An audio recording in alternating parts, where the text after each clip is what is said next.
ഇന്ന് നമ്മുടെ ജാക്ക് ആദ്യ കുർബാന സ്വീകരിക്കുന്ന വ്ളോഗാണ്. മെയ് മാസം ആവുന്നതോടുകൂടി സോഷ്യൽ മീഡിയയിലൊക്കെ നിറഞ്ഞു നിൽക്കും അല്ലേ, കുഞ്ഞു മക്കൾ ആദ്യ കുർബാന സ്വീകരിക്കുന്നതിൻ്റെ എല്ലാവിധ പിക്ചേഴ്സുമായിട്ട്. കേരളത്തിലാണെങ്കിൽ സാധാരണ 7-8 വയസ്സിലൊക്കെ കുട്ടികൾ ആദ്യ കുർബാന സ്വീകരിക്കും. ഇവിടുത്തെ കാനഡയിലെ സിസ്റ്റം അനുസരിച്ച് 6-7 വയസ്സാകുമ്പോൾ തന്നെ ആദ്യ കുർബാന സ്വീകരിക്കുന്നതിനുള്ള എല്ലാ പ്രിപ്പറേഷൻസും സ്റ്റാർട്ട് ചെയ്യും.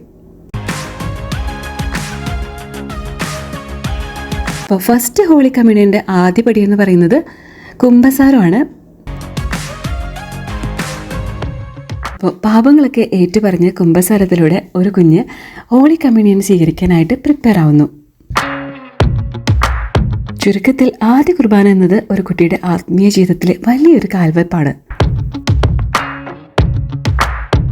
യേശുവുമായുള്ള ശാശ്വതമായ ബന്ധത്തിൻ്റെ തുടക്കവും. ഇവിടെയാണെങ്കിൽ കുറേ സെഷൻസായിട്ട് ക്ലാസ്സുകൾ നടക്കുന്നേ ഉണ്ടായിരുന്നു. എല്ലാ മാസവും 4 ക്ലാസ്സുകൾ വീതം നടന്നിട്ടുണ്ടായിരുന്നു. പലപ്പോഴും പാരൻസും ഇൻവോൾവ് ആയിരുന്നു കേട്ടോ. പാരൻസിനും കുഞ്ഞുങ്ങളുടെ കൂടെ പോകണം, ക്ലാസ് അറ്റൻഡ് ചെയ്യണം. ക്രൈസ്തവ വിശ്വാസത്തിലും പ്രത്യേകിച്ച് കേരളത്തിലെ കത്തോലിക്ക സഭയിലൊക്കെ വളരെ പ്രധാനപ്പെട്ട ഒരു ആത്മീയ ചടങ്ങാണ് ആദ്യ കുർബാന സ്വീകരണം.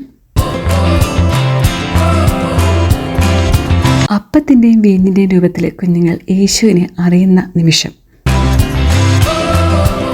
ലോകപാപത്തിൻ്റെ പരിഹാരങ്ങൾക്കായിട്ട് കുരിശിലേറ്റപ്പെട്ട യേശു ക്രിസ്തുവിൻ്റെ തിരുശരീരവും തിരുരക്തവുമാണ് അപ്പത്തിൻ്റെയും വീഞ്ഞിൻ്റെയും രൂപത്തിൽ വൈദികൻ കുഞ്ഞുങ്ങൾക്ക് നൽകുന്നത്.